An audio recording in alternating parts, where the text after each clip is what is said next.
The Hyundai IONIQ 5 has arrived.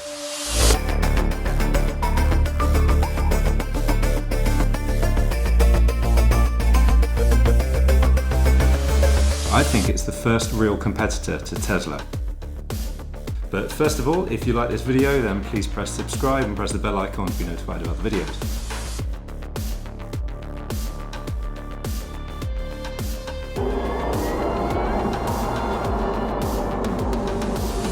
Anyone that follows me on Twitter or has seen previous YouTube videos may know that I'm pretty obsessed with the IONIQ 5. I've been obsessed since Hyundai announced the e-GMP platform on which it's based.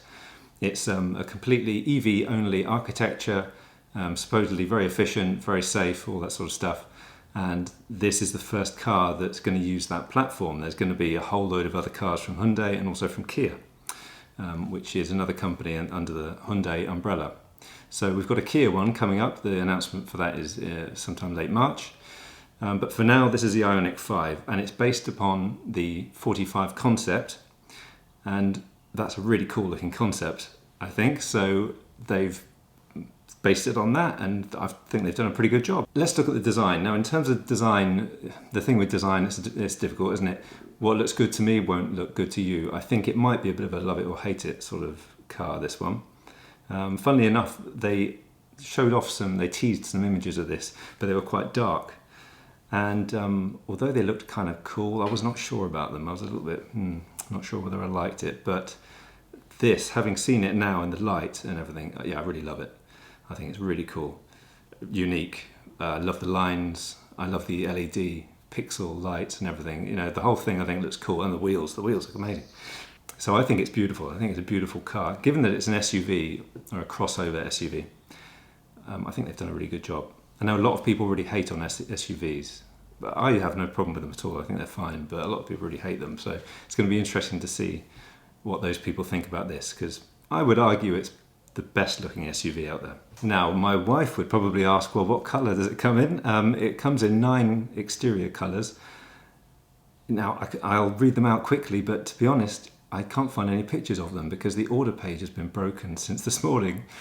So I did kind of see them very briefly, but not anymore. Anyway, you've got 2 with a matte finish. That's Gravity Gold Matte, which sounds cool, and Shooting Star Grey Matte. And then you've got Digital Teal Green Pearl, Lucid Blue Pearl, and Atlas White, Galactic Grey Metallic, Cyber Grey Metallic, and Phantom Black Pearl. So hats off to the marketing department for coming up with those names. And then you've got an interior that has 3 colours: Obsidian Black and Dark Pebble Grey, Obsidian Black and Dove Grey, or Dark Teal Dove Grey. You've got a very long wheelbase on this car, so that means you've got a massive amount of interior space and very little overhang for the front and back. And that's the kind of thing that an EV platform does really well. It's got 20-inch wheels that look fantastic, I think, but it probably doesn't help the efficiency very much. So, and I'll get onto that later, because efficiency isn't quite as good as we were expecting. My first thought when I look at it, when I see those LED headlights, I think, well, they're cool, but my God, that's going to cost a lot if they get smashed. But I try not to be so cynical. They talk at length about how safe this is because of this e-GMP platform. Structurally, it's very safe. It protects the passengers and protects the battery pack in the case of an accident. But we'll have to see when it actually gets tested what the numbers are like. Now, in terms of the exterior, it looks very close to the concept car, but the interior is pretty different, I think. But what is the same is the general concept, and that is a sort of a lounge space with lots of movement and sliding around and all that sort of stuff. So that's what it does have. And I think it looks better actually than the concept car in this respect. You have a flat floor. Again, you can do that with an EV platform because you have no transmission tunnel running down the middle. The other car with a flat floor that I've driven in is the i3, the BMW i3, and I absolutely love the fact that you can just kind of easily go from the driver's seat to the passenger seat with nothing in the middle. I really love that. You may feel that that's just not, why would you need to? But there have been occasions, like driving abroad, when you have to get the ticket from the other window. If you're a right-hand drive car and you go to a left-hand drive country, you've got to lean over the window. Well, with no bit in the middle, it's actually quite easy then to slide over, isn't it? Bit of an obscure thing, that, isn't it? But anyway, I like it. It seems to have the biggest glove box in the whole world. I think I could probably fit in there. And Another thing that I love, and all car manufacturers should do it, is that it's all eco materials. So it should all be vegan and recycled this and recycled that. So that's all great. One of the coolest things that they've shown off is that the front seats recline, and they have leg rests as well. So it's perfect for relaxing when you're charging, although this car charges faster than really anything else out there. So you're probably not going to be charging and relaxing in your car very much, but unless you go to a slow charger. If you go to a slow charger, then I suppose you could. But it looks like a pretty nice place to be. In fact, I'd argue it looks better than our lounge. So I think it'll be, I think it'll be really nice. And they call it a living space, this whole look. Even the user interface that they've given the infotainment is a sort of light, bright kind of thing. So the whole thing has a very bright look about it. They have something called Universal Island, which is a center console which slides back up to 14 centimeters. That gives more room at the front and also gives the passengers at the back. It makes it a bit easier for them to use the wireless charger that's on it or in it or whatever. I didn't really understand where the wireless charger is actually, and the USB ports. So that's pretty cool. So overall, I think the interior looks beautiful, and I don't want to make Tesla comparisons so early on in the video, but I think it looks better than a Tesla interior. And also, it's got buttons. You can see it's got quite a few buttons there. So it looks, I think, kind of modern and space age enough to appeal to people that want to be driving something futuristic, but it's still kind of grounded in reality enough to have buttons for things. And I know my wife, again, for instance, she'll probably appreciate that. But we'll find out when I ask her. So it's currently just available in a special edition. They call it the Project 45 Special Edition. That's the highest spec that you can get, and that's £45,000 in the UK. That's after the £3,000 government grant. So it's effectively a £48,000 car, but we get it for £45,000. Now that is a lot. That is a lot of money. I'm not going to pretend it's not. Anyway, deliveries are in summer. And there should be an order page right now for you to order it for a £1,000 deposit, but it's not working. While I filmed this, it's not working. It crashed. They clearly had JavaScript errors and things like that. I was looking into the code and trying to work out what was going wrong. Their PayPal button wasn't appearing. Anyway, it was a complete mess. So hopefully they've sorted that by the time you watch this video. They're only producing 4,000 across Europe to begin with for this special edition. I imagine because they have to ramp up production. And maybe they're also artificially building hype. Who knows? So here are the specs. This is the bit you're probably waiting for. You've got 4 that you can choose from, 4 models. You've got all-wheel drive long range. That's got a 72.6 kilowatt hour battery. I'm assuming that's usable battery. You've got an all-wheel drive standard range, which has a 58 kilowatt hour battery. Rear-wheel drive long range and rear-wheel drive standard range. So the all-wheel drive long range one has a 225 kilowatt motor, 605 newton meters of torque. It's 5.2 seconds to 62 miles an hour or 100 kilometers an hour. Prices haven't been announced for those yet. So we just have the 45,000 top spec. Now they say with the special edition it has a solar roof. Yeah, I'm going to come to that later. They've got a solar roof and the 20-inch wheels they talk about, which actually implies that they might have smaller wheels. So perhaps efficiency will improve on the other models. And it's, the all-wheel drive long-range one. So what else does it have? The E-GMP platform they're using, it's an 800-volt system. And what makes that special is that the only other car that's 800 volts is the Porsche Taycan and the Audi e-tron GT, and in fact, that's based on the Taycan. So this is pretty impressive to put this in I wanted to say an affordable car, but it's really not an affordable car, is it? But it's cheaper than a Taycan or Audi e-tron GT. So, but anyway, what does that mean? You're probably wondering. Well, it enables you to get speeds up to 350 kilowatts, charging speeds up to 350 kilowatts, in theory. Now this one actually only does, I think, up to 232 kilowatts, but that still enables an 80% charge, 10% to 80% charge in 18 minutes, which only the Model 3 comes close to that. So that's really impressive. We'll see what it's like in the real world if it sustains that speed and all the different things. Because this is the thing, okay? When EVs come out and they say, oh yeah, you can get 80% charge in 44 minutes, like my e-Niro, I'm not sure I've ever had 44 minutes to 80% because there's always something, you know, the battery's not warm enough, or it's too cold, whatever, you know, or you arrive at just the wrong percentage of battery for it to ramp up. You know, you've got all these variables. And for anyone new to EVs, it's a real minefield. So when they say 18 minutes, in reality, let's say it's not going to be 18 minutes, let's say it's something like 30 minutes, but that's still far better than most other cars out there. And if you do get full speed on it, then that means that you get 100 kilometers or 62 miles in just 5 minutes, which is fantastic. So I did a challenge recently, as I'm sure you know if you follow this channel. I did a challenge, went from Canterbury to Land's End to John O'Groats and back. If I had this car, it would have shaved 2 hours 55 minutes off the journey time, just for the quicker charging, because I had to charge at IONIQ quite a lot, and the e-Niro only gets, if you're lucky, 77 kilowatts. So anyway, let's talk about the more interesting stuff.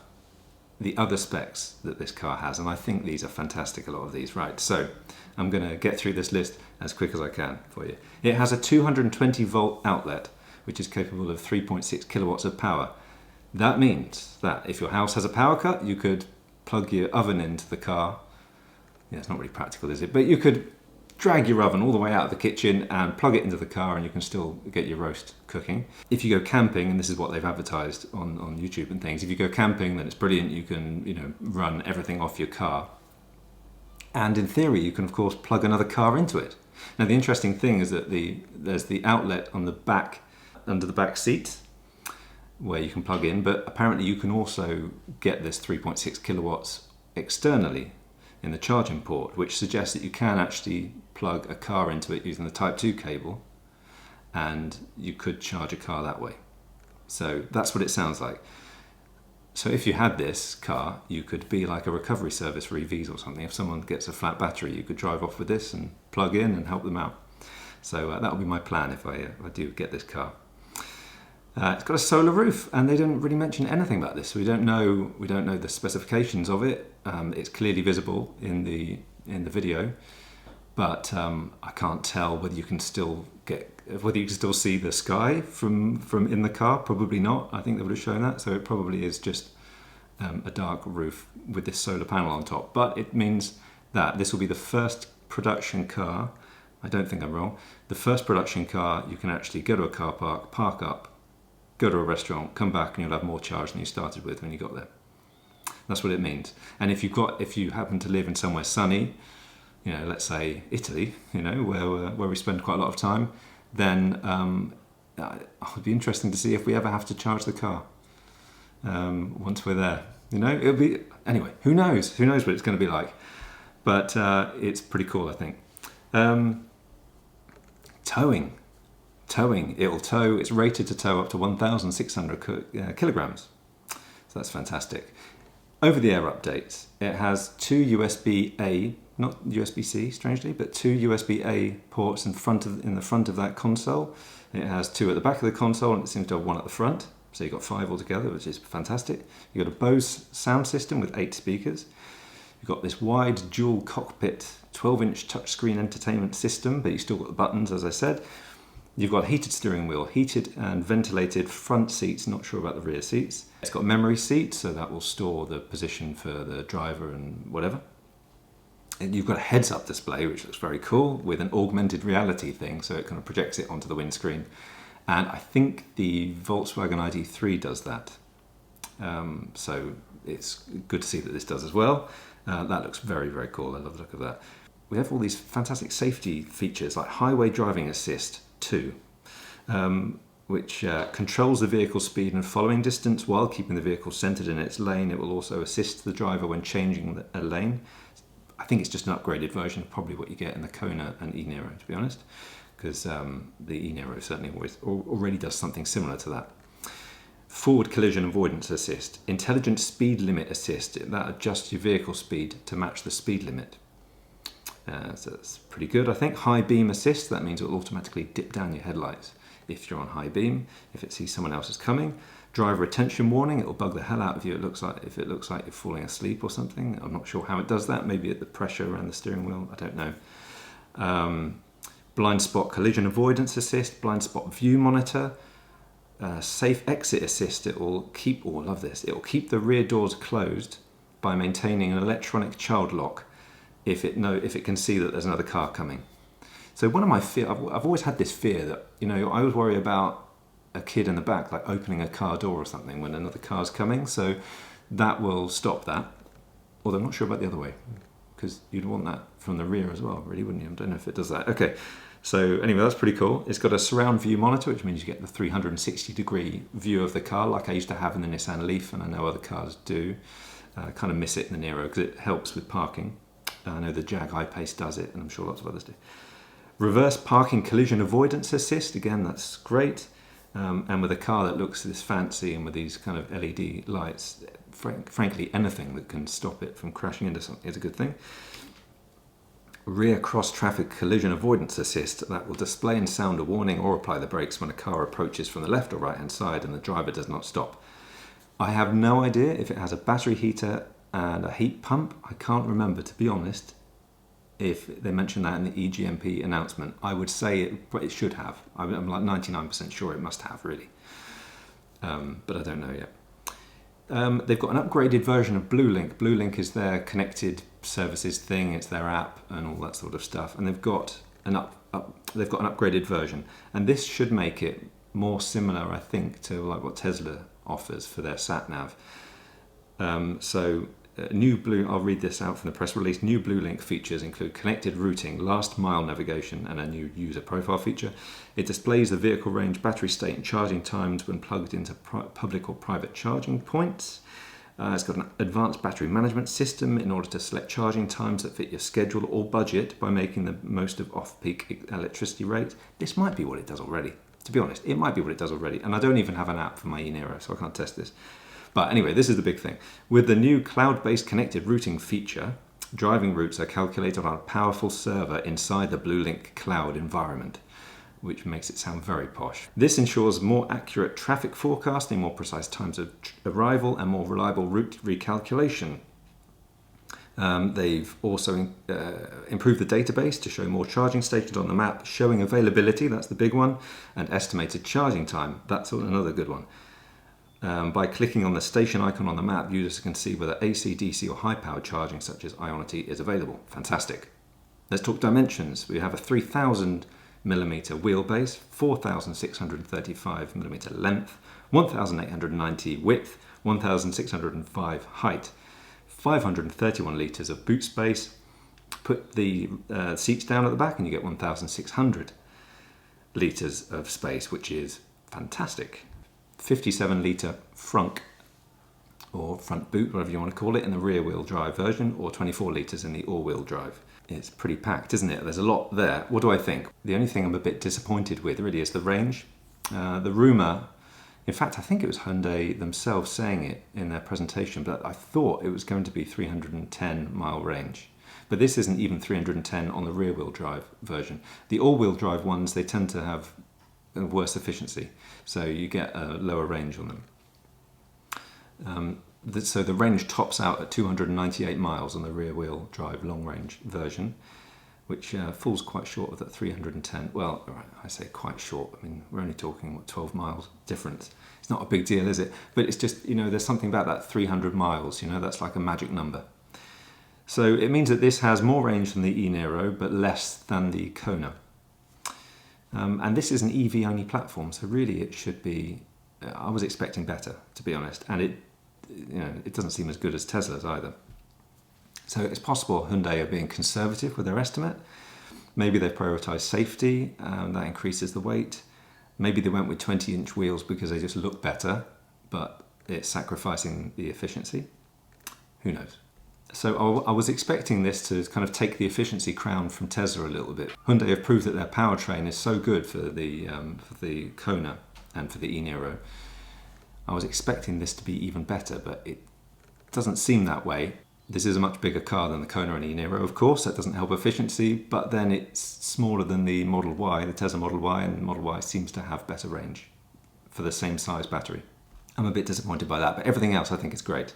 So Tesla have some real competition now, I think. The moment you mention Tesla and any other brand, people go, oh, you know, the hackles start to rise a little bit. I'm not saying it's a Tesla killer, but I think it's going to divert some eyeballs away from Tesla, because if I had that kind of money, let's say I had £45,000, I wish I did, I don't. If I had £45,000, I was looking at getting an EV. This, I think, looks cooler than a Model Y. I would say it looks more distinctive. It's, you know, funky. I love the interior. You know, the interior looks more premium. And, you know, you've got the outlet for charging, that solar roof. I love that. It's a bit of a gimmick, perhaps, but I love it. But probably less space. I don't remember off the top of my head what kind of space a Model Y has, but this might be less roomy in the boot. But, you know, I would consider getting this instead. And it's got buttons, because that's the other thing, you know. People, I know enough people that didn't want a Tesla Model 3 and they wanted an e-Niro instead, because the e-Niro is like a traditional car. It's actually got buttons, and people like buttons. So we also don't know the Model Y price yet in the UK, but this, I think, is going to end up cheaper by a good few thousand. Now, it has a 2-year subscription, free subscription to IONIQ. IONIQ is the high-powered charging network all around Europe. The equivalent in America is Electrify America, and I think there's Electrify Canada, right? So they're brilliant chargers when they work. I have terrible luck in England. In Scotland and Europe, I've never had a problem with IONIQ. Always got really fast charges, but my God, in England, you know, not so great, and they cost a fortune. So anyway, so 2-year free subscription. It's free subscription, but you still got to pay IONIQ rates, but they're much, much cheaper. Still not as good as the Tesla supercharger network, because frankly, what is? The other thing people say is, who is going to pay £45,000 for a Hyundai?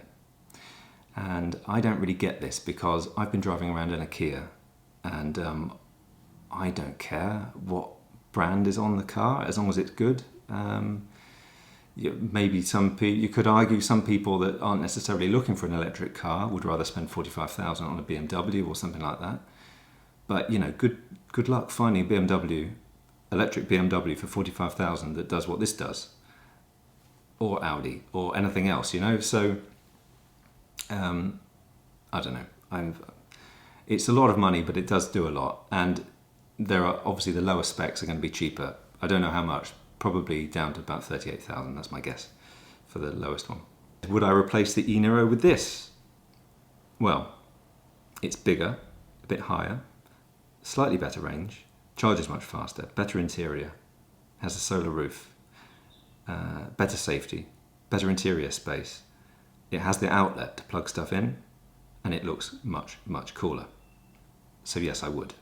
If I was buying a car now, and I was going to choose, if I had £45,000, I would probably go for this above the e-Niro. That said, I wouldn't have any buyer's remorse. If I had just got an e-Niro, for instance, and then I saw this announcement, I wouldn't be regretting my decision to get an e-Niro, because this is really expensive. And, you know, the range of an e-Niro is very good. So, I don't know. I'd be interested to hear what you think about it. But this certainly looks cooler. I mean, you can't argue with that. So the big question is, will my wife want one? Will my wife actually let me get one?